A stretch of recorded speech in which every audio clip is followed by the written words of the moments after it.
Hola, ¿qué tal? Buenas noches, sin buenos, ¿cómo están? Bueno, hoy tenemos un tema un tanto polémico nuevamente. Bueno, como nos gusta los sin buenos, recuerden que somos malos en la realidad porque nos plantamos frente al sistema, cuestionamos, preguntamos, criticamos, no nos quedamos con lo primero que nos dan. Y bueno, hoy nos decidimos hablar sobre el tema de la educación, un tema que siempre levanta polémica, que es un tema muy preocupante al día de hoy. Y bueno, no hace falta que mostremos indicadores ni nada, porque sabemos que la educación está muy mal en cualquier ranking, incluso lo más importante, ¿cuál es? Es el ranking del mercado. El mercado, ¿qué es lo que está haciendo respecto a la selección de profesionales en su momento? Bueno, justamente a la empresa que yo pertenezco hizo un estudio hace aproximadamente 10, 12 años en Panamá, y en ese estudio se reflejaba que el 90% de los puestos ejecutivos en Panamá eran ocupados por extranjeros o por profesionales panameños que se habían educado en el extranjero. Pasaron 15 años aproximadamente de ese estudio y las cosas no han mejorado. Entonces, estuvimos planteando un poco la idea del título y bueno, se nos ocurrió esto, ¿no? Esto de hackear a la educación. ¿Qué es esto de hackear a la educación? Bueno, probablemente quienes nos están escuchando recuerdan la película Matrix, donde, bueno, las personas estaban permanentemente alimentando esta gran maquinaria, ¿no? Y que chupaba la energía y todo lo demás. Y esto es básicamente lo que consideramos que es la educación. Nos están chupando todos los recursos, estamos todos conectados, hibernando a, a esta Matrix, que realmente es la educación estatal. ¿Por qué digo educación estatal? Porque la educación siempre es pública, aunque sea privada, ¿no? Es al público al que se está educando. Solamente que una parte es costeada por fondos públicos, que es la educación estatal, y otra es la que está costeada por fondos particulares. Pero ambas tienen un tema, que ambas son regidas por una autoridad central, que es la autoridad estatal. Y ahí es donde nos referimos un poco por qué tenemos que hackear esto. Porque cuando quien rige es una autoridad estatal, hay un pensamiento único, dirigido, que es el que impone el currículum y que está dirigiendo a toda una sociedad, a todo un mercado, con criterios totalmente centralistas, no entendiendo lo que son las individualidades, pero sobre todo, al ser un ente estatal, público, no responde a esta dinámica del mercado, que cambia absolutamente todos los días. Entonces, ¿qué es lo que sucede con esto? No le da la flexibilidad suficiente para adaptarse a lo que requiere el mercado, y el problema es que seguimos pensando que si le ponemos más recursos, vamos a salir mejores. Y el asunto es que Panamá tiene un gasto en educación muy similar a la media de la OCDE, pero los resultados son pésimos. Entonces, la idea es someter a discusión qué es lo que nosotros consideramos que se está haciendo mal, qué es lo que podríamos mejorar, ver temas a nivel internacional, qué otras cosas diferentes se están haciendo. El problema es de financiamiento, qué hacemos con los llamados pobres, cómo resolvemos este tema. La educación es un derecho. Bueno, son muchos temas, obviamente no van a entrar en una hora, pero por lo menos vamos a sentar las bases para comenzar a discutir. Edward. Yo creo que lo primero que es importante sacar del camino, y esto pasa igualito, por lo menos en Estados Unidos, que yo sigo también, y estoy seguro que pasa en muchos otros lugares, es hablar de la queja bastante común de es que, bueno, es que no hay suficientes fondos, o no se fondea suficiente la educación. En Estados Unidos hay bastantes activistas en los últimos años que se han alzado a comprobar que ese no es el caso y en realidad se está pagando más que se pagaba hace 20, 30 y 40 años por estudiante, incluyendo inflación y todo el asunto, ¿no? Gustavo, inflación y todo. Exacto. Entonces, acá en Panamá, esos estudios y ese tipo de estudios no se hacen mucho, pero hace muy pocos años, con dos personas que estimo muchísimo, que nos empezamos a reunir, no quedamos en nada, pero hicimos unos primeros análisis y estudios y analizamos el presupuesto del Meduca, lo dividimos entre la cantidad de estudiantes activos, eso sí son dos cifras exactas en ese momento, y salía un monto por año para cada estudiante. Y, y entonces comparamos eso con las mejores escuelas privadas o las más costosas, vamos a llamarlas así, y en algunos casos el monto en el Meduca era más alto y en algunos casos era igual, en algunos casos un poquito más bajo. Así que yo no creo, la calidad, la diferencia en calidad abismal que hay entre una escuela pública del interior con una de estas privadas, no tiene entonces nada que ver, digo, visto desde 1000 pies de altura, no tiene nada que ver con la cantidad de dinero que se está enterrando. Entonces hay otras cosas y eso es lo que creo que debemos enfocarnos, ¿no? Y entonces cuando las encontramos, ¿cómo las mejoramos? ¿No? Con mercado, con qué tipo de impulso. Pero bueno. Hay un punto ahí que quisiera hacer antes de que avancemos sobre todos los demás. Es importante este punto que divides entre la educación estatal y la educación privada, pero les pregunto al resto y a ti también. Igual, la escuela privada, cuando es examinada, rankea muy mal a nivel internacional. Entonces, ¿qué más hay acá? El problema es el regulador central, Okay. a mi criterio, ¿no? Palabra de ex viceministro. Claro, las escuelas privadas, si bien es cierto, son privadas, están atadísimas a las ordenanzas del Ministerio de Educación, tanto en temas curriculares, pero peor aún y más grave, en temas económicos. Aquí el Estado interviene y el Ministerio de Educación por medio, o el Estado por medio de la Codeco interviene en los costos de las matrículas por un lado y el MINSA por el otro, se lo obliga por medio de la ley de educación a que cada vez que el gobierno aumente los salarios a los maestros de la escuela pública, las escuelas privadas tienen que automáticamente igualarlo, lo que hace imposible o muy difícil gestionar un negocio privado, porque la educación es un negocio, no es un derecho, es un bien económico porque al final no es gratuita, alguien tiene que pagarla, lo que hace muy difícil que se mantengan muchas escuelas privadas, que es lo que han colapsado y ha llegado ese problema a un punto caótico, casi que trágico hoy en día por la pandemia, donde yo tengo amigos que tienen escuelas privadas, unas en la ciudad, una en Santiago, y me han dicho los graves problemas que están pasando por esta clase de temas, donde tú no puedes controlar los gastos porque te lo suben por decreto, es muy difícil. Entonces, la escuela privada saca un mucho mejor resultado que la pública, pero no es de las mejores de América Latina. Así que este llanto o catarsis que vamos a hacer hoy no es solamente, es una educación a nivel nacional, ¿no? Y yo no le quiero echar la culpa, porque vuelvo y repito, yo creo que las autoridades del Ministerio de Educación hacen las cosas de buena fe. El problema es que el sistema que tenemos de arrastre ya colapsó hace más de 15 años y no hemos querido, no colapsó ahora, colapsó hace más de 15 años y no hemos querido verlo y mantenemos el sistema que es básicamente un secuestro de los dirigentes sindicales magisteriales y es una fuerza donde pelea el gobierno de turno con los sindicatos magisteriales y los que quedan secuestrados en el medio y salen siempre con los huesos del pastel o de la gallina, perdón, son los estudiantes, ¿no? Sí, pero yo quiero regresar nuevamente al punto, porque tú, digamos, tu visión es que probablemente es un tema de intervención del gobierno en el sistema escolar a través de el control o la imposición de salarios, gastos y demás. Pero yo te pregunto, hay colegios que realmente son caros, son realmente caros. Yo no creo que ahí no estén trasladando todo el costo que el Estado les exige. Hay algo más, tiene que haber algo más. Bueno, yo tengo una respuesta, pero sí, Roberto Cedeño.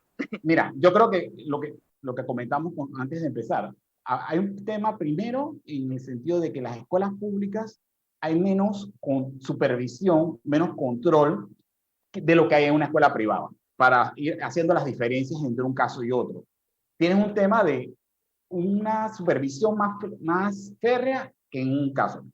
El tema que menciona Pulo del control es importante también, tanto en el currículum como en las actividades que se puedan o no llevar a cabo. Pero creo que vamos más allá. Yo creo que el tema sería también un tema de transparencia, de saber exactamente cada colegio qué tan bien desempeña en la educación de los estudiantes, qué tal se compara con los otros colegios y de acuerdo a eso poder saber cómo vamos avanzando o no vamos avanzando y obviamente compararnos también a nivel internacional. No es porque bueno, pero ya nos comparamos, o sea, las pruebas PISA... No, por eso, pero entrando más a detalle de cada colegio, cuáles son las ventajas y desventajas y poder analizar y poder decir, este colegio puede mejorar así, este colegio puede mejorar así. O sea, el tema es todo que sea más transparente, sea más público y que los padres de familia también estén mejor informados de los detalles, de lo que está ocurriendo en cada... Me parece que eso también tiene que ver. Pero las pruebas vienen saliendo que yo conozco, por lo menos hace 10, 15 años atrás, y digamos, los resultados son transparentes, se comparten, todos nos avergonzamos, qué trágico la educación y qué trágico la educación, bueno, y lo mismo que seguimos escuchando todos los años es aumentemos el gasto.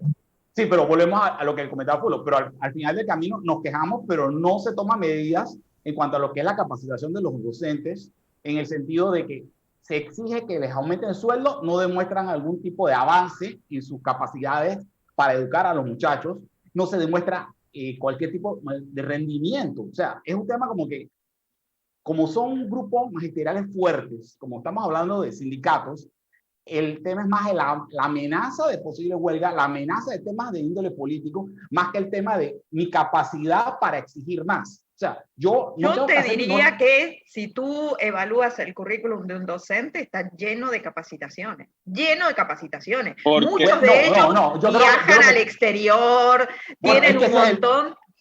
Bueno, por eso, pero el tema es que demuestren que verdaderamente han hecho en su momento, lo han aprovechado. No es, yo traigo los certificados y tener 25 certificados. Sino... Sí, pero el problema con las certificaciones, y yo no estoy diciendo que es malo, pero el problema es que yo creo que a mi criterio se ha prostituido. Y tú ves una serie de profesores y maestros con 1.500 certificados, a eso, porque cada certificado le significa un puntito para su aumento de salario, ¿no? Entonces se convierte más bien esos certificados y se convierten no en una set de preparación y enseñanza, sino simplemente en una especie de llenar un ganchito para poder yo aspirar mi derecho a aumento salarial automático, ¿no? Ese es el tema sí, que básico de ahí, ¿no? Entonces el problema es porque tiene que haber rendición de cuentas, ¿no? Sí. ¿Cómo se llama? ¿Cómo dice? Accountability. Accountability. Yo creo que también, o sea, en teoría me gusta lo que dice Roberto Cedeño, porque toda esa información que Roberto pide que se vea, pues todo el mundo la quisiera saber. El que está interesado en arreglarlo, ayudarlo, es bueno tener esa información. A mí lo que me da la impresión es que no se va a conseguir. Una cosa es lo que se plantea y otra cosa es a las decenas de cientos de personas que van a poner a hacer esos análisis que nunca los van a hacer bien, porque, o sea, los incentivos no están ahí. Exacto. Mandar a un ejército de burócratas a tomar notas de los apuntes de la data, pues no creo que es practicable. Se habla poco de los padres, pero yo creo que los padres tenemos la responsabilidad de qué tanto queremos impulsar a nuestros hijos a estudiar. En otros países, en Estados Unidos, inclusive está perfectamente abierto el tema del homeschooling y hay muchísimos padres que tienen a sus hijos y ahora después de la pandemia se está incrementando. No lo visualizo culturalmente para Panamá, simplemente lo estoy diciendo. Los padres tenemos una gran responsabilidad, amamos a nuestros hijos y si los queremos impulsar, los tenemos que impulsar nosotros también. Pero es una nueva opción, opción. Pero, ahí voy contigo, Bob, pero quiero ir por lo que dijiste, Edward. Yo te plantearía, ok, todo lo que tú planteas está muy bien en un plano teórico, pero aquí hay muchísima gente que por ahí no tiene todo este acceso a poder hackear el sistema. Por ejemplo, homeschooling. El homeschooling no es algo que lo pueda practicar todo el mundo. No necesariamente tiene las herramientas tecnológicas. O sea, quiero que nos situemos y veamos desde todo punto de vista cómo pudiéramos plantear opciones y después ver qué tan viable es esto, ¿no? Bob. Sí, bueno, creo que entra Einstein en acción de nuevo, ¿no? La definición de la locura, hacer lo mismo una y otra vez y esperar un resultado diferente. Desde que yo me gradué de la universidad y me casé y comencé a tener hijos, este tema de la educación está al frente. Y todo el mundo, me la paso escuchando a la gente decir, hay que invertir más, hay que invertir más, hay que invertir más. Pero bueno, hemos invertido más, montones de plata, los presupuestos, y yo creo que Fulvio debe saber mucho más sobre los presupuestos de Meduca que yo, pero se han subido sustancialmente y con peores resultados. Entonces, lo primero que tenemos que ver es que vamos a seguir en lo mismo y tratando y esperando que por alguna razón salgan genios o gente que vaya para la NASA o vayan a estudiar lo que sea o pueden ir a estudiar donde quieran. Les voy a hacer una pregunta, perdón, porque sí. Voy en esa línea y quiero que tú me las contestes primero. Porque en esto el tema de gastar más, ustedes, cada uno de ustedes, ¿qué piensan que piensa el Estado cuando, o la misma gente, cuando dice más presupuesto para la educación? ¿En qué debería gastarse más o que la gente piensa que se debe gastar más y en lo que realmente se gasta? ¿Entiendes? Sí, pero vos, Roberto, porque iba por esa idea. Dale. Sí, yo no soy un experto en el tema, pero viéndome a mí mismo, de la manera que yo veo las cosas, a mí me gusta ver los numeritos, ¿no?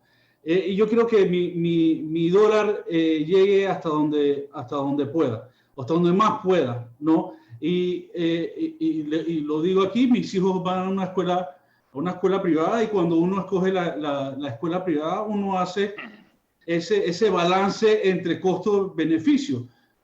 ¿Cuánto me voy a gastar al mes y qué tan bien educados van a seguir mis hijos de esa escuela? Si cuando salgan de esa escuela están limitados porque salieron medio mal preparados, o pueden ir hasta donde su cerebro y su ambición los lleve. Pero yo creo que ese no es el caso en las escuelas públicas. Yo no sé si para un muchacho o muchacha o pelado, como que queramos llamarlos, existe ese camino dentro de la educación pública para llegar al punto donde se le abre el horizonte a poder hacer lo que quiera en su edad adulta. Sí. Exacto. Eso me amarra mucho con como la respuesta que me hizo Irene antes. Sí, lo que pasa es que hay personas que no tienen la manera de hackear o de acceder a algo. Y obviamente eso viene a dinero, o también puede venir a tiempo. Por ejemplo, ambos padres trabajando o lo que fuera, entonces, ¿cómo organizan eso? Y de ahí, entonces, tenemos que saltar lógicamente o sea, el Estado está tomando la responsabilidad teóricamente de educar a la población y está invirtiendo una cantidad exorbitante de dinero en eso. Pero si esa plata en realidad fuera repartida directamente Estado, estudiante, a través de los padres, entonces los padres tendrían la opción de no solamente de ir a otra escuela porque esa me gusta más, ¿no? O porque ahí hay una oportunidad interesante, o porque las últimas 3 personas de la generación de mi familia fueron ingenieros y mi hijo va por esa línea y esta escuela de ingeniería es buenísima, entrena bien a los niños para ingeniería, yo quiero ir para allá, lo que fuese, la razón que fuera. Pero también para buscar otros métodos, o sea, lo que fuese, o para tener escuelas comunitarias donde en realidad padres se pueden turnar y se hacen microescuelas en una barriada, y entonces básicamente esa persona está cuidando a los niños mientras el resto de los padres están trabajando, y en comunidad se toman decisiones mucho más inteligentes que eficientes. Y eficientes, pero inteligentes y atinadas, También se cometen errores, pero se cometen errores en todo. Y en el Estado, bueno, en el Meduca no sé cuántos errores por minuto son. Entonces, la verdad es que hay que, ¿sabes? Hay que darle la bienvenida al país al siglo XXI en educación y otras cosas. ¿Cedeño? Sí. Ok, yo creo que también hay otro tema que no me parece, no lo hemos tratado, pero también lo veo muy importante. Es el tema de la restricción del ejercicio de la profesión de profesor a panameños. Cosas que ocurren en otras actividades y yo creo que eso también ha empobrecido mucho al país. Sí, sí. Por eso, en décadas anteriores, muchos profesores que ayudaron mucho a mejorar la educación del país y que llevaron al país a estadios muy altos eran extranjeros. Richard Newman. Por eso, Richard Newman. Hay varios colegios con nombres extranjeros. Exacto, y tanto en la Universidad de Panamá como en los otros colegios. Teófilo de Buen. Exacto. El problema es que, exacto, ahora mismo hemos llegado a un punto de control de que inclusive había un proyecto para restringir inclusive para los profesores de historia de Panamá que fueran exclusivamente panameños. O sea, hemos llegado a un punto de que queremos encerrar, controlar y limitar la actividad tanto que eso empobrece al país y eso afecta a los estudiantes. O sea, aparte del tema del dinero, aparte de todo lo demás, no aceptamos el talento que viene de fuera, que nos puede ayudar mucho en esas actividades. Sí. Acá estoy viendo que son dos temas que estamos hablando y los estamos mezclando al mismo tiempo, pero bueno, espero que se pueda entender los dos temas que tienen que ver. Uno es con respecto realmente a la Matrix, al control. Esto que tú estás hablando, del tema del control sobre el profesor, el control sobre el currículum, el control estatal, ya sea a colegios públicos o a colegios privados. Es decir, un colegio privado no puede tener una libertad total de currículum. Tiene que seguir, tiene que desfilar, tiene que hacer el 4 de noviembre. Quiero decir, tienen que someterse a una autoridad estatal. Esto es control. Y esto podemos volver en otro momento. Pero nos enfocamos inicialmente en el tema del gasto. Y una de las ideas que, para sumarizarla aquí, es la idea de que, ok, tenemos un presupuesto que es muy parecido a un presupuesto de la media de la OCDE. Entonces, ¿cuál es el problema acá? El problema probablemente es que está mal gastado, está en forma ineficientemente utilizada. Entonces, una de las propuestas que ha sido común entre todos ustedes ha sido, ok, la financiación sigue siendo pública, sigue siendo del Estado, pero lo que vamos a hacer es, vamos a quitarle al Ministerio de la Educación o al gobierno la posibilidad de decidir qué es lo mejor para mi hijo, y en todo caso que me dé a mí el dinero público, es decir, nadie está hablando de privatizar la educación ni nada por el estilo. Lo que estamos diciendo es que el dinero público fluya directamente a los padres y que los padres sean los que elijan a qué colegio enviar a sus hijos, sea un colegio público, sea un colegio privado, de administración mixta. Después se verá la cantidad de colegios que eventualmente el sistema debería responder, y en ese caso sería el segundo punto, el del control. Si se desregula la actividad, podría haber muchísima oferta de muchísimas formas de estudiar, de educación, acorde a los tiempos que corren, y cada padre tendría el chequecito, tendría en su mano, y tendría lo que se llama la libertad de elegir. Si puede ir a elegir 1 kilo de tomates en el supermercado, con más razón debería poder elegir la educación de sus hijos, ¿correcto? Sí, yo diría algo en esta línea. ¿Qué queremos hacer con la educación en Panamá? ¿Llevarla toda a que sea igual a la educación pública, o llevarla, aunque la privada no sea la mejor del mundo, o llevarla a ser más cerca a la privada? O sea, que todos los panameños tengan acceso a una educación parecida a la privada, que aunque no sea lo mejor del mundo, sigue siendo mucho mejor de la opción pública, ¿no? Yo preferiría que fuera una educación que responda a las necesidades del mercado. Sí. A mí, Irene, también. Sí.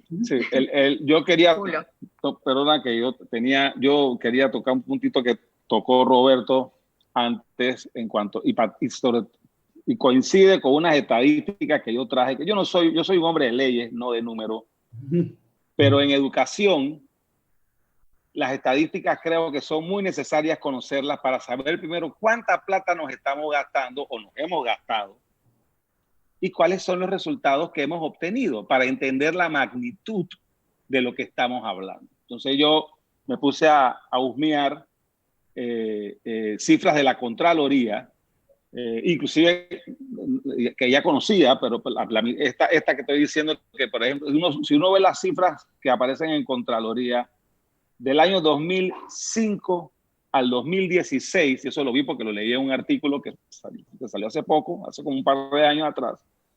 Del 2005 al 2016, Panamá se había gastado, sumando todo lo que es de educación, incluyendo las universidades públicas y el IFARU, que también es educación profesional. Perdón, el IFARU no, ¿cómo es lo que está por Tocumen? Sí, ese bueno. Sí, que antes era se me olvidó el nombre. 26.000 millones de dólares. Si sumamos un promedio de 1.800 millones de dólares, el 2016, que fue el último año que yo vi, el presupuesto de educación fue 2.075 millones. Si sumamos un promedio de 2.000 al año o 1.800 al año, al 2020, al 2019, eso ya está por lo menos en 30.000 millones de dólares. O sea que desde 1999 hasta el 2020, 21 años, en Panamá nos hemos tirado 30.000 millones de dólares. ¿Cuáles son los resultados? En el año 2006 nos salimos, perdón, en el año 2009 salimos de las PISA, avergonzados de los resultados, y yo asumí que esa decisión fue con la esperanza de que nos íbamos a preparar para cuando volviéramos a entrar con bombos y platillos. Pero entramos el año pasado y aquí tengo un pequeño resumen de cuáles fueron los resultados de 9 años después de habernos salido. Y en cada año se fue aumentando el presupuesto del Ministerio de Educación. Y veamos los resultados. Y te dice así, dentro de los 77 países que fueron calificados de manera general, Panamá quedó en el puesto 71, ¿no? Solamente de los cuales el primero fue Estonia, el país que hablamos la vez pasada, ¿no? Estonia, que no solamente ha descollado por el libre mercado de manera económica, sino ya está en el número 1 a nivel mundial en educación. Es que si no tienes buenos recursos, jamás te va a ir bien en la economía. ¿Cuáles son los resultados que hemos tenido luego de 9 años de no estar en el PISA, donde asumimos que nos estábamos preparando para nuestro siguiente examen? El 64%, donde quedamos de 71 de 77 países. El 64% de los alumnos panameños de 15 años se demostró que no pueden identificar la idea principal en un texto de longitud moderada o encontrar información basada en criterios explícitos, ni pueden reflexionar sobre el propósito y la forma de los textos cuando se le indica explícitamente que lo hagan. Apenas un 34% llega a alcanzar un mínimo de comprensión. Es decir, de cada 10 alumnos, más de 6 no entienden lo que leen.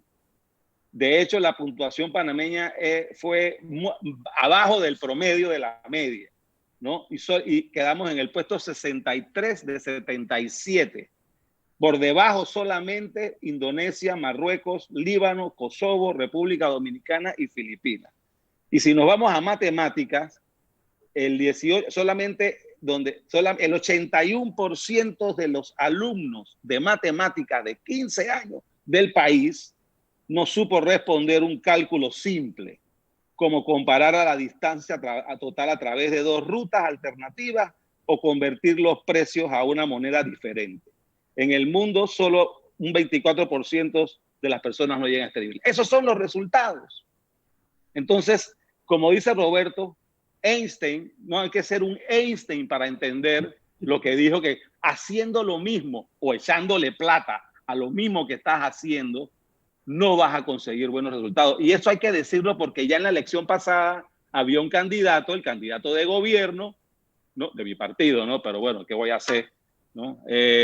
del candidato de gobierno, el diputado Blandón, el alcalde Blandón, que estaba proponiendo simplemente arreglar el problema con 6%, aumentando al doble, porque Panamá en promedio se gasta un 3%, aumentando el doble. O sea, nos hemos gastado 30.000 millones de dólares. Son 6 veces la expansión del canal. Entonces, el problema de educación panameña, como muchos otros problemas, no es la plata. No es la plata. Es que hay que cambiar el sistema de educación, hay que cambiarlo de raíz. Y debemos aprovechar este año, que ya lo vamos a perder, ¿no? Para hacer los cambios que hay que hacer. Que tiene que ser que este sistema centralista, y no quiero entrar en debate, pero el problema es el centralismo. Ya sea voucher o charter school o una mezcla de algo, o incentivar a las empresas privadas para que en vez de pagar impuestos, paguen y tengan, yo no sé, como beneficios privados, como bonificaciones, escuelas para sus colaboradores, etcétera, etcétera. Hay 1001 formas y el Estado, eso no significa que el Estado va a financiar gran parte de esa demanda de educación. Lo que tú quieres es sacar de las manos del Estado la administración de las escuelas, ¿no? El tema de manejar las planillas, en relación con los sindicatos. Es más, en el sector, en el Estado no debiera haber sindicatos, mucho menos en la educación pública. Y el maestro que no quiera, que trabajar pues con sindicatos, bueno, que se vaya para otro lado, pues. Porque la educación, asumo, que está por encima de los intereses individuales y egoístas irracionales de los sindicalistas. Absolutamente. Ahora Pero sí, no Debería. es un poquito Debería. más allá. Debería. Aquí no hay Debería. un tema, ¿sí? Es En correcto. nombre de la justicia social, ¿no? Digo yo. Sí, pero yo sigo insistiendo en el tema de la Matrix. Es decir, si tú, ok, perfecto, arreglaste el tema económico, porque fácilmente es darlo vuelta. Es decir, hay un presupuesto, digamos, de 1.000. Hoy por hoy, esos 1.000 los maneja el Estado y los divide, les paga a los maestros, le paga las infraestructuras de colegio, paga al inspector, compra un par de computadoras, etcétera. Si esos 1.000 al revés se los da cada padre decide, ¿no? Pero, sin embargo, no hemos hablado de modificar la Matrix. El problema aquí es que si nosotros seguimos permitiendo que sea el gobierno el que maneja el currículum, entonces le estamos dando la potestad a 4 personas, 5, 6, no sé, las que están en el ministerio, que circunstancialmente están a cargo del gobierno, están 5 años nada más, ¿sí? 5 años para que ellos decidan en un comité de sabios cuáles son los contenidos que van a regir por 10, 15, 20 años y van a alimentar la cabeza de nuestros hijos. Y el tema es que en una dinámica como es el mundo actual, que todos los contenidos cambian, no todos los días, cambian cada hora, cada padre sabe lo que mejor quiere para sus hijos. Entonces, en una sociedad diversa, no podemos dejar que un comité central nos unifique, porque entonces ahí aparecen los problemas que ha señalado Fulo. Pero no tenemos aún, comprensión de texto, no somos críticos, no podemos resolver un problema matemático porque tenemos pensamiento único, además, de repetición, de memorización. Entonces, lo que necesitamos es retarnos, que nos reten, pero para esto tenemos que quitar la potestad de otorgar y de definir contenidos a un ente centralizado. Así como hacemos con la economía. Si pedimos libertad de mercado, la tenemos que tener en la educación. La restricción, por ejemplo, 2 restricciones de la escuela, bueno, que también están en la privada, la restricción, en la pública, la restricción, la prohibición de no poder tener profesores extranjeros es criminal. Es criminal. Roberto. Y peor aún, el exigir que los libros de ciertas materias tengan que ser historia y estas cosas sean escritos por panameños, pues. No, y lo que crea eso es un monopolio de escritores que son los mismos de siempre, que son los que siempre actualizan y reactualizan por 25ª vez sus libros de historia, ¿no? Y sus libros de geografía y sus libros de literatura, y por eso es que estamos teniendo estos resultados. Porque como tú dices, ¿no? O sea, a la mente tú no le puedes poner restricciones.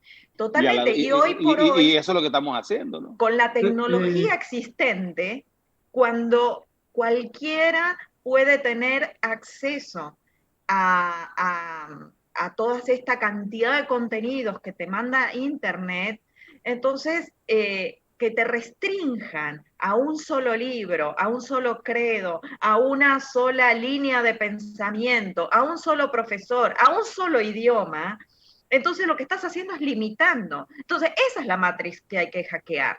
No, el tema del financiamiento, por supuesto, es importante y van los dos de la mano.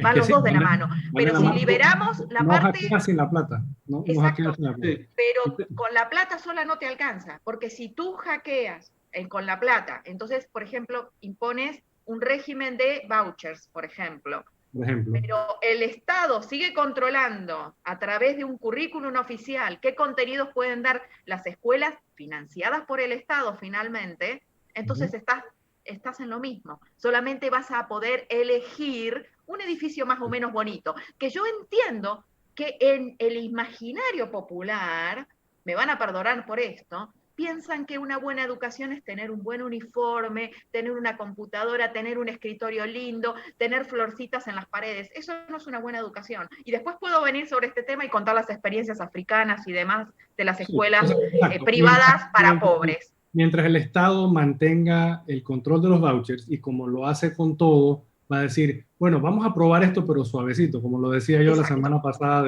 leemos libertad, pero no tanto porque después abusan. No sé. Entonces, a medida de eso, sí, va a quedar amarrado. Hay tres ejemplos que yo conozco. Yo tuve la dicha de ser viceministro de Educación hace ya mucho tiempo, ¿no? Y una de las cosas que me di cuenta fue, y no sabía, era que, por ejemplo, yo me gradué en el Colegio La Salle, que es privado y todavía es privado, pero el Colegio La Salle, en ese momento que yo entré, estaba por inaugurar, y todavía las tiene, creo, 2 escuelas públicas que las administran los hermanos de las escuelas de La Salle, pero bajo un convenio especial de administración, donde el ministerio, y costó muchísimo esa negociación con los sindicatos, porque no querían, pero al final hay que reconocer que tanto la presidenta Mireya Moscoso como la ministra Rosa de Mata en ese tema aceptaron y fueron para adelante, y se le dio el permiso. Y lo mismo tiene don Alberto Mota con su Caribbean School, que es una escuela que atiende sobre todo a estudiantes de sus empresas, y lo mismo tiene Germán Bern con sus institutos suizos panameños, que tiene 2. Y esas escuelas me decían todos que cada año, y por supuesto tienen espacios limitados, y cada año, y tienen preferencia los colaboradores de las empresas de esta gente, por supuesto, porque ellos son los que gran parte financian eso, y las filas que se da de la gente desesperada. Bueno, no sé si han visto el documental que se llama Waiting for Superman, el proceso muy fuerte y muy triste, ¿no? No, tú te das cuenta de la desesperación. Sí, yo quisiera, exacto, contestar el comentario. Hay una persona que está diciendo que estamos hablando estupideces porque la canasta básica está por las nubes, ¿no? La primera es aclarar que la canasta básica, si está por las nubes, es un tema de intervención estatal. Cuando el Estado regula precios, cuando el Estado impide la competencia, forma barreras que al final hacen que la canasta básica suba. En todo caso, podemos hablarlo, podemos discutirlo personalmente con esta persona si quiere, es un tema económico. Pero el otro tema que yo quiero hablarle es que estamos hablando de financiar la educación, no estamos hablando de agregarle un gasto más a la canasta básica. Estamos hablando que van a ser los mismos recursos públicos que hoy tiene el gobierno, excepto, señora Yesenia, creo que le van a dar a usted un voucher para que usted decida con esa plata a dónde enviar a sus hijos. Y le voy a contar algo. Hay escuelas, incluso en Panamá. Yo participé de un estudio con uno de los economistas de la educación más reputados en el mundo, debe ser el número 1 en el mundo, que es James Tooley. Hicimos un estudio en Panamá hace aproximadamente 5 o 6 años atrás, y encontramos escuelas que son escuelas privadas, absolutamente privadas, que atienden a la población de más bajos recursos. Estamos hablando de escuelas que empezaban con una mensualidad de $2 mensuales. Pero en este caso, que le estoy hablando, en este caso son escuelas absolutamente privadas. Pero en su caso, al que yo le respondí inicialmente, no es una escuela privada. Le estamos diciendo que usted sea la poseedora del cheque del gobierno y que usted decida a qué colegio enviar a sus hijos. No estamos hablando de estupideces. Las cosas que nosotros estamos hablando están respaldadas con documentos, con estudios y con una amplia profundidad en lo que estamos diciendo. Para hablar de estupideces nos quedamos hablando nosotros en nuestra casa. Hemos sacado de delegarle absolutamente todo al Estado. Nada, resultados peores. Entonces pareciera que la gente quiere seguir metido en el mismo círculo vicioso y nuevamente viene Einstein con resultados diferentes, ¿no? Yo lo que quería ver era la parte del Matrix, Matrix o Matrix, la analogía, porque en verdad es complicado el asunto aquí en Panamá con todos los sindicatos y toda la gente metida en la educación.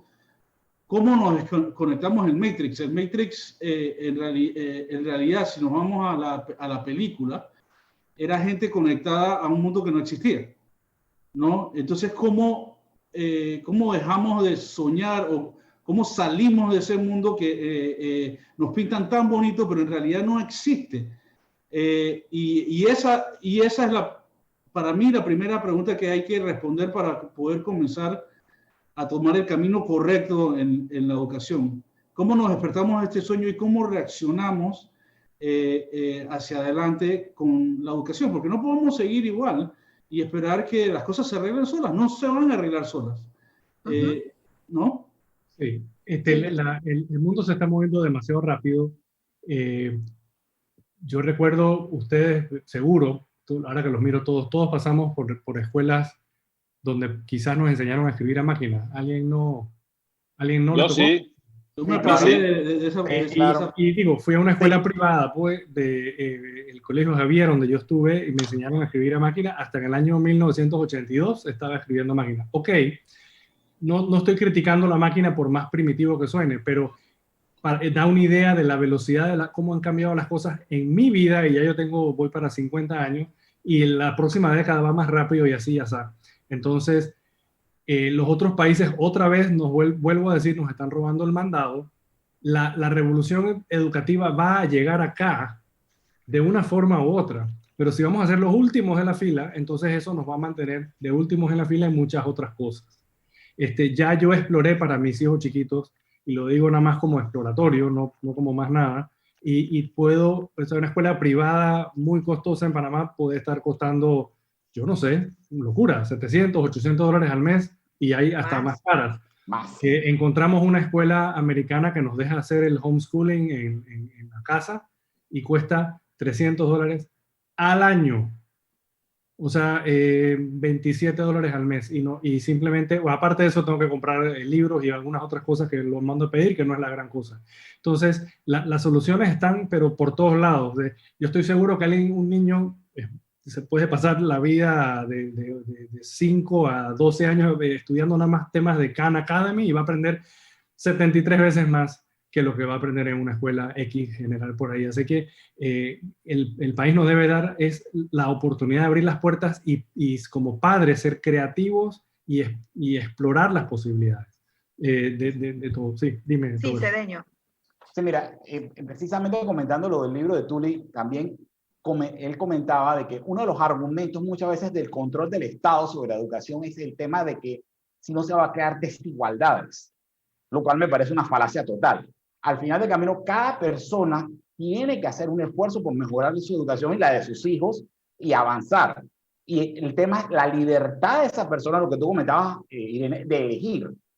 No, el tema no solamente viene por lo del voucher, el tema viene por lo del currículo, el tema es por opinar sobre la educación en general que se está llevando. Entonces, es no pensar que el Estado va a tener todas las respuestas, ni permitir que nos convenza de que las tiene y que tiene el derecho a controlarlo todo, a controlar los currículums, a controlar lo que pensamos, a controlar la forma de que se le enseña a los niños, sino simplemente abrir las oportunidades como los que mencionaba Fulo y mencionaron otros, en el sentido de que todos estos colegios, inclusive corporativos, que han creado empresas, que ayuden también a ampliar los currículums y demás, precisamente porque entre más aprendemos, mejor nos va. Y también, finalmente, estas oportunidades, como lo que se menciona en Khan Academy, y todas estas oportunidades, Ayudinga y demás, que se hacen a nivel de Internet, todas esas cosas tienen un valor.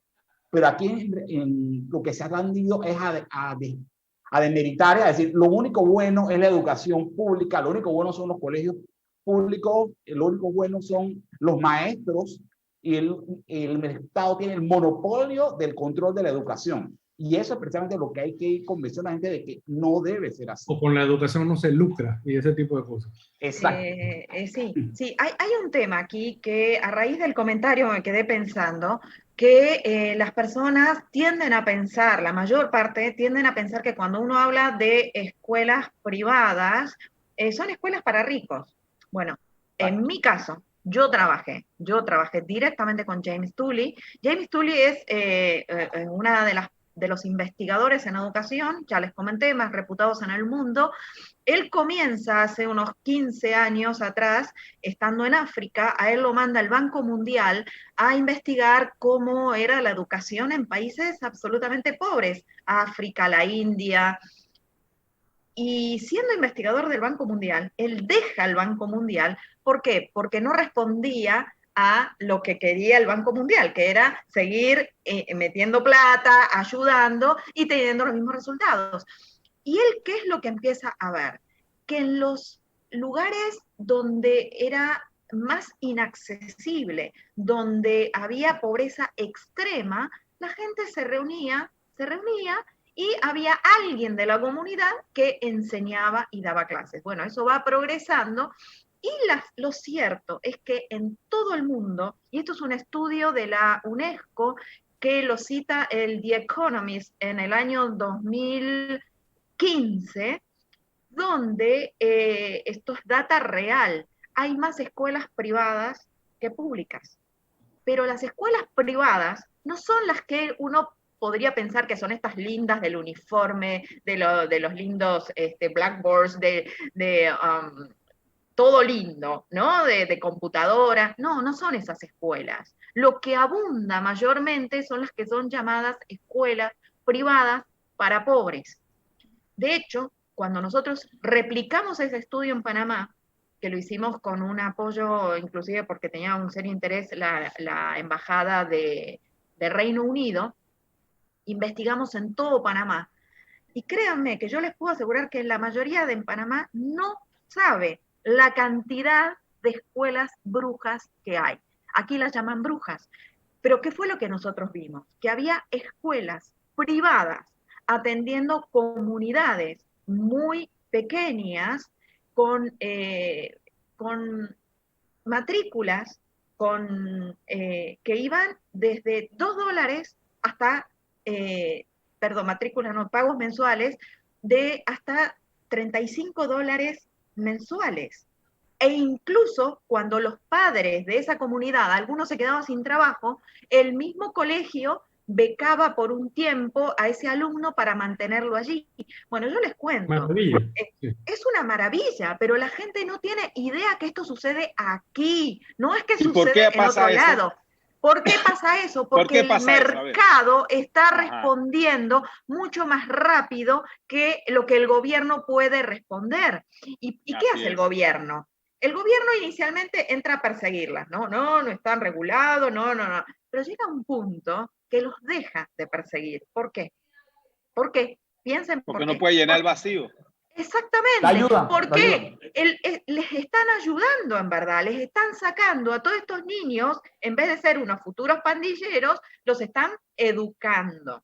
Entonces, hay una cantidad enorme de estos colegios que yo tuve el placer de conocer, incluso uno, la dueña, la directora, era una ex profesora de inglés de un instituto muy importante en Panamá, que se aleja de la ciudad, funda esta escuela y durante 35 años el Meduca todos los fines de año. Tienen que regularizarse. ¿Y cuáles eran las regulaciones que les pedían? Que el aire acondicionado, que 5 metros más abajo, 5 metros más arriba, que si esto, que si... Bueno, la cuestión es que finalmente todos los años hacían una excepción y todos los años se recibían personas allí. Hoy por hoy esta escuelita tiene profesionales de primera línea, bilingües, que se han educado a un promedio de $20 mensuales. Y esto es absolutamente privado. Yo no estoy ya hablando de los vouchers o del financiamiento público como hablan ustedes cuatro. Yo estoy hablando directamente de acuerdos libres y voluntarios entre las personas. Pobres de esa gente que todavía pagan los impuestos de todas maneras, los impuestos educativos. Exactamente. Entonces, se nos ha volado el tiempo, Irene, quería que supieras que... Sí, yo sé que ya estamos por ahí cerrando, pero quisiera por lo menos de mi parte que se queden con esta idea. No hay escuelas privadas solamente para ricos. Una cápsula informativa, Irene. Una cápsula informativa. No, cuando termina, hacemos una cápsula informativa. Exacto. Ya que estamos hablando de educación. El famoso seguro educativo, que vuelvo y repito, no es seguro ni es educativo, pero nos lo quitan todos los meses desde 1971. Y un poquito de historia, ese seguro fue una iniciativa del sector privado para educar a los colaboradores de las empresas, etc., y después se fue deteriorando para otra cosa. Pero hoy en día, ese seguro educativo que nos quitan a todo el mundo, el 5%, que son varios cientos de millones de dólares al año, no sé si cientos, pero son como 100 y pico, 200 millones de dólares al año, y desde el 71 se ha recogido, cuidado que más de ya 1.000 millones, cuidado que mucho más que 1.000 millones. En la última reforma que se hizo en el 2002, el 5% se lo lleva a nuestro amigo Genaro y su combo, los sindicalistas. Y nadie nos preguntó eso. Sí. El otro 5% se va, no todo se va para unos 5% se lo llevan los sindicalistas. El otro 5% se lo lleva a la educación cooperativa, que nadie sabe si es a quién educan y si a quién coopera, ¿no? El 6% de ese impuesto también, sin que nos preguntaran, se lo llevó Radio y Televisión Educativa, Canal 11, que tiene 76 años, está igualito, ¿no? Por eso que compara Canal 11 con los canales privados, que tampoco que sean la gran cosota lo nuestro, pero vas a ver un poquito más de transformación en el último. Y lo último es que hay una capacitación, y el otro 1%, hay un 1% para capacitación gremial docente, eso se lo vamos a regalar. Pero hasta en eso, el seguro educativo, que supuestamente fue un desprendimiento del sector privado para ayudar a la educación de sus colaboradores, ya casi 50 años después, estamos financiando a sindicatos y a cooperativas. Eso hay que sumárselo todito al presupuesto del Meduca cuando se hace la comparación de lo que cuesta el Meduca. Sí. Pero por supuesto. Y la eficiencia. Sí, exacto. Así es que, entonces, digamos que tenemos como, ya estamos cerrando y es increíble, se nos fue hoy como si nos fueran 5 minutos el tiempo. Hemos hablado del tema del control, hemos hablado del tema del financiamiento. Yo no sé si quieren ir cerrando cada uno rapidito. Roberto, empezamos por ti. Bob. Ok. Bueno, esto de la educación es complicado y la verdad es que es un tema contencioso, ¿no? La gente se pone brava, no me toques mi educación como si fuera la gran cosa, ¿no? No me toques esto, no me toques los otros. Pero los resultados hablan por sí solos.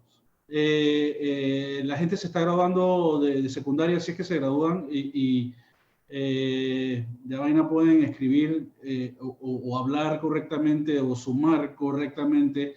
Yo lo he visto personalmente, ¿no? Y las pruebas PISA lo comprueban.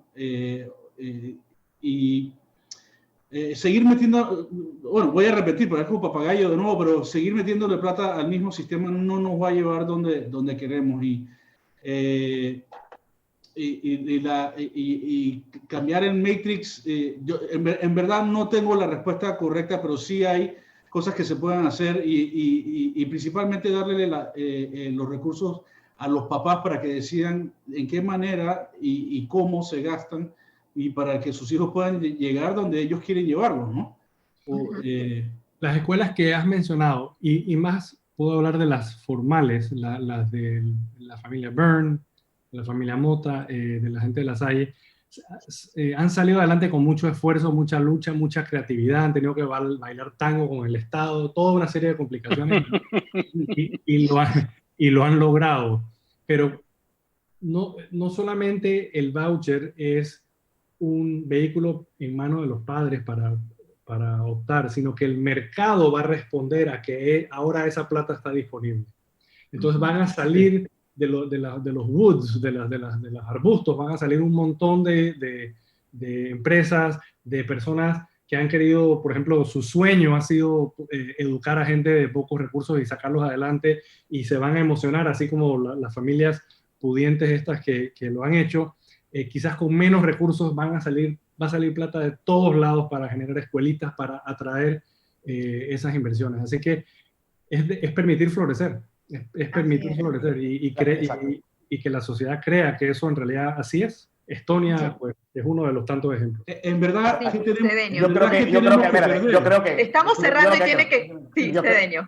Ok, yo creo que el tema es, como dijimos, primero, que los ascensos y los beneficios que tengan los profesores debería depender de la habilidad que ellos tengan para que sus alumnos den mejor rendimiento. Eso para mí es fundamental, no por un tema de antigüedad, no por un tema de político o por cualquier otra cosa. Para mí eso debería ser la base.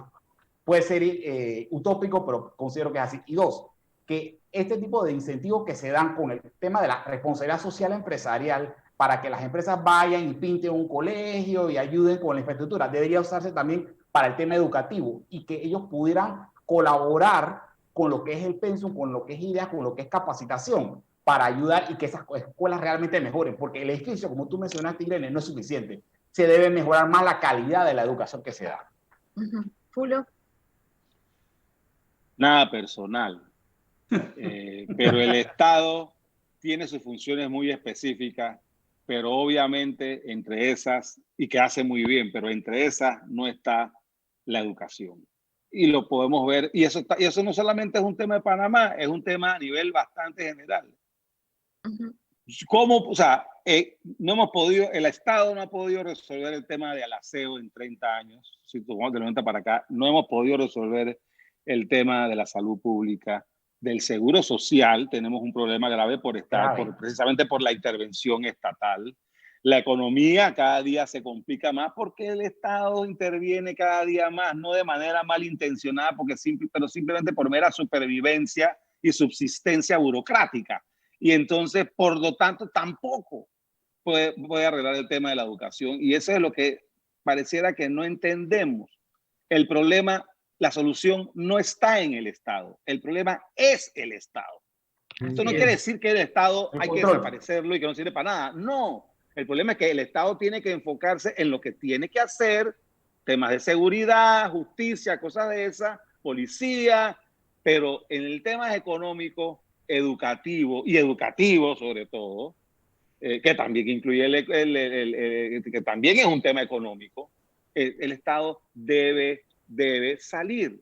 Y obviamente no va a ser de la noche a la mañana, pero tenemos que empezar a hacer ese retroceso, ese retreat, como dicen en una especie de batalla.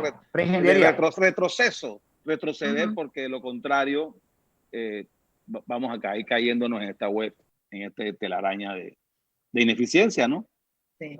Bueno, cerrando, la idea hoy fue cómo hackeamos el sistema. Bueno, hemos hablado mucho, lo cierto es que no vamos a poder resolver todo esto en 60 minutos, pero básicamente, ¿cuál fue la idea? ¿Cómo hackeamos al sistema? Bueno, volviendo a tener control nosotros, cada uno de los ciudadanos, sobre la educación que le queremos dar a nuestros hijos. Nadie está hablando ni de privatizar, ni de que de pronto desaparezca la educación. Para nada. Lo que estamos diciendo es solamente el pequeño primer cambio. Sacar la administración del dinero destinado a la educación, sacarla de 4 burócratas y ponerla en cada una de los bolsillos padres de familia. de los padres de familia. Ese es el primer hackeo a la educación. El segundo es volver a sacarle el control a estos 4 burócratas que decidan sobre cómo cada uno quiere educar a sus hijos. El mercado es lo suficientemente sabio para decir qué cosas demandar, y habrá emprendedores educativos, o los mismos que ya están instalados actualmente, que van a responder a esa demanda.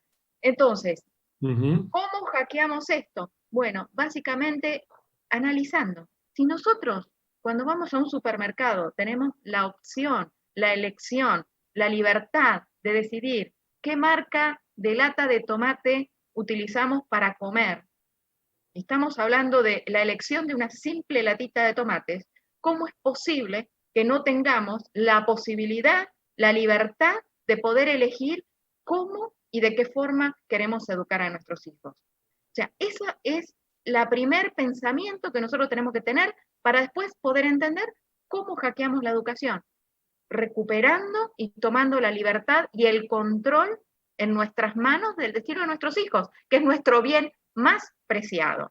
Así que, bueno, creo que los dejamos por esta vez. Muchas gracias. Sigamos pensando en esto y nos encontramos la semana que viene.